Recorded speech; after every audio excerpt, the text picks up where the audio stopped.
नमस्कार, आर्यावर्त टाइम्स में आप सभी का स्वागत है।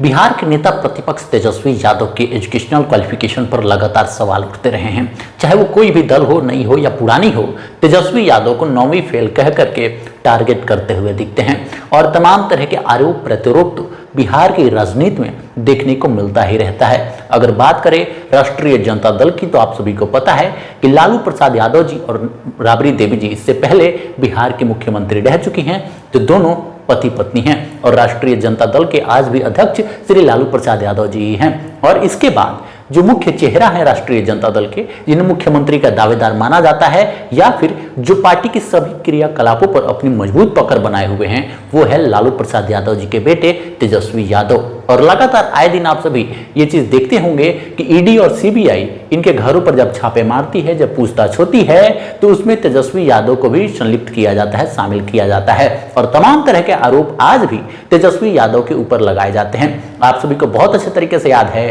कि 2024 का जो लोकसभा चुनाव इसी वर्ष हो रहा था, इसके दौरान जब चुनाव प्रचार करने प्रधानमंत्री श्री नरेंद्र मोदी जी आए हुए थे, तो उन्होंने सीधे तौर पर तेजस्वी यादव पर निशाना साधते हुए कहा था कि बहुत जल्दी हेलीकॉप्टर में आजूर रहे हैं, कल सलाखों के पीछे होंगे, तमाम तरह के सबूत जुटाए जा रहे हैं और जो घोटाले ये और इनके परिवार ने मिलकर के किया है, इन्हें छोड़ा नहीं जाएगा। इसकी रिप्लाई में सीधे तौर पर तेजस्वी यादव ने यह कहा था कि किसी भी कीमत पर हमें औरों जैसा ये ना समझ लें। हम ना ही हेमंत सोरेन हैं और ना ही अरविंद केजरीवाल या मनीष सिसोदिया हैं कि उठाए और ले जाकर के बंद कर दिए। ये बिहार है और बिहार में मुझे कोई हाथ लगा करके तो दिखाए। और ये बहुत बड़ी बात कही है प्रधानमंत्री मोदी जी ने, वो जिसको भी टारगेट कर लेते हैं उसको जेल के पीछे डाल ही देते हैं। जो उनके लिए राजनीति में खतरा दिखता है, उनको वो जेल के पीछे डाल देते हैं, चाहे वो दिल्ली के मुख्यमंत्री हो या फिर झारखंड के मुख्यमंत्री हो। ये बात सीधे तौर पर तेजस्वी यादव कहते हुए दिखे और उन्होंने ये भी कहा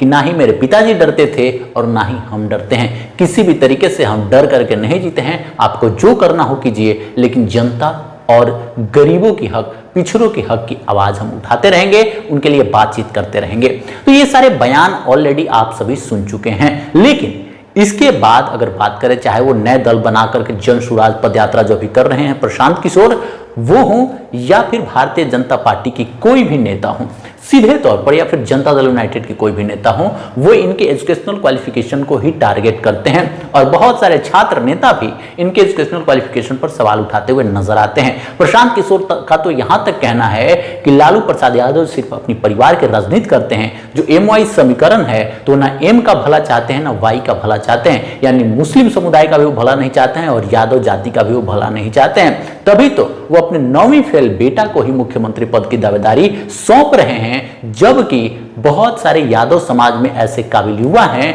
जो बिहार की पूरी परिस्थिति को जानते हैं और बदलने की क्षमता रखते हैं, बहुत काबिल हैं, इनसे बहुत पढ़े लिखे हैं, विद्वान हैं, बहुत बड़ी अचीवमेंट वो हासिल कर सकते हैं अगर उनको थोड़ा सा सपोर्ट दे दिया जाए तो। लेकिन किसी भी कीमत पर लालू प्रसाद यादव जी किसी गरीब के बेटे को, किसी गरीब यादव के बेटे को, किसी मिडिल क्लास फैमिली से आने वाले किसी यादव के बेटे को ऊपर नहीं उठाएंगे। बिहार की राजनीति में यह देखा जाता है, जो जिसका बेटा है उसको ही वो आगे बढ़ाएगा। ऐसे उदाहरण भारतीय जनता पार्टी को लेकर भी वो देते हुए नजर आते हैं। वो शकुनी चौधरी के बेटे, बिहार के वर्तमान उप मुख्यमंत्री सम्राट चौधरी को भी इसी बात को लेकर के टारगेट करते हैं। वो कहते हैं कि जब राजद की सरकार थी तो राजद में मंत्री थे, जब कांग्रेस की सरकार थी तब वो कांग्रेस में मंत्री थे, और जब नीतीश कुमार की जनता दल यूनाइटेड की सरकार थी, जब जीतन राम मांझी की सरकार थी, तब भी वो मंत्री थे। तमाम तरह की बातें ये करते रहते हैं। लेकिन सबसे ज्यादा टारगेट अगर कुछ किया जाता है तो तेजस्वी यादव का 9वीं फेल का होना। बड़ा सवाल ये उठता है कि क्या तेजस्वी यादव अगर मुख्यमंत्री बनते हैं, और सच में जिस तरीके से जितने भी राष्ट्रीय जनता दल के नेता हैं, जितने भी नेता हैं, वो ये कहते हुए नजर आते हैं कि राजनीति में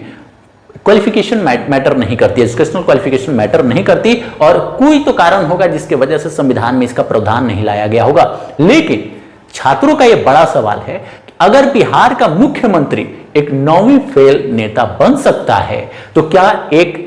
दरोगा, क्या एक सिपाही, क्या एक BDO, SDO या फिर जो भी पद होते हैं जो BPSC से भी भरे जाते हैं, UPSC से भी भरे जाते हैं, जितने भी परीक्षाएं होती हैं, उनमें न्यूनतम जो शैक्षणिक योग्यता है, क्या वो 8वीं क्लास तक ही कर दी जाएगी? क्या सीधे तौर पर यह कहा जाता है कि अगर काबिलियत की बात है तो कॉम्पिटिटिव एग्जाम आप लीजिए, उसमें जो काबिल है उसको आगे बढ़ाइए, लेकिन एजुकेशनल क्वालिफिकेशन अगर मुख्यमंत्री बनने के लिए मैटर नहीं करता तो कुछ भी बनने के लिए एजुकेशनल क्वालिफिकेशन मैटर नहीं करना चाहिए। तो ये सारी बातें तेजस्वी यादव को लेकर के कही जाती है और छात्रों का भी ये बड़ा सवाल है कि क्या तेजस्वी यादव अगर मुख्यमंत्री बन जाते हैं बिहार के तो एजुकेशनल क्वालिफिकेशन को ही हटा देंगे क्या ऐसी मजबूरी रही होगी कि लालू प्रसाद यादव जी के बेटे तेजस्वी यादव 9वीं क्लास से आगे की पढ़ाई नहीं कर पाए होंगे। तमाम तरह के आरोप प्रत्यारोप तो चलते ही रहते हैं, लेकिन यह सोचने वाली विषय जरूर है कि क्या बिहार के मुख्यमंत्री अगर तेजस्वी यादव बनते हैं तो सच में इस बात को ध्यान में रखते हुए कि एजुकेशनल क्वालिफिकेशन मैटर नहीं करती, मैं मुख्यमंत्री बन करके नीतीश कुमार से या फिर अन्य जो भी बिहार के मुख्यमंत्री हुए उससे बेहतर काम कर सकता हूं, जो भी मेरे अलावा ऑप्शंस हैं उनसे बेहतर मैं काम करने को तैयार हूं और करूंगा, मैं करके दिखाऊंगा, उप मुख्यमंत्री भी रहे हैं, तो क्या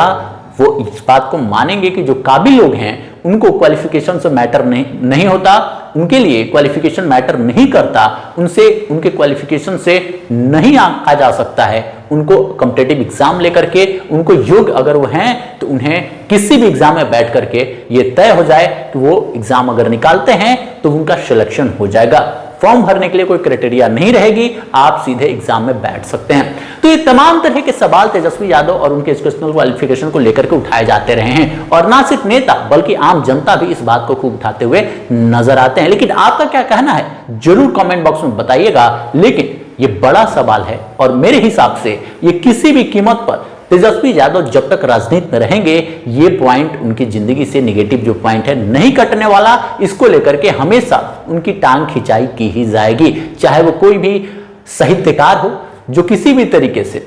आप सभी को बता दें आलोचनात्मक वर्णन करे या फिर व्यंग्यात्मक बात करे या फिर कोई कॉमेडियन हो या फिर कोई भी ऐसा पॉलिटिशियन हो जो राजनीति की समझ रखता हो, वो इंसान हो, वो इनको इनके क्वालिफिकेशन पर टारगेट करता हुआ हमेशा से नजर आता ही है, शैक्षणिक योग्यता पर हमेशा से टारगेट करता हुआ नजर आता ही है और जब तक ये रहेंगे राजनीति में तब तक टारगेट करते ही रहेंगे। आपको क्या लगता है कमेंट बॉक्स में जरूर बताइएगा, क्या सच में ये होना चाहिए कि अगर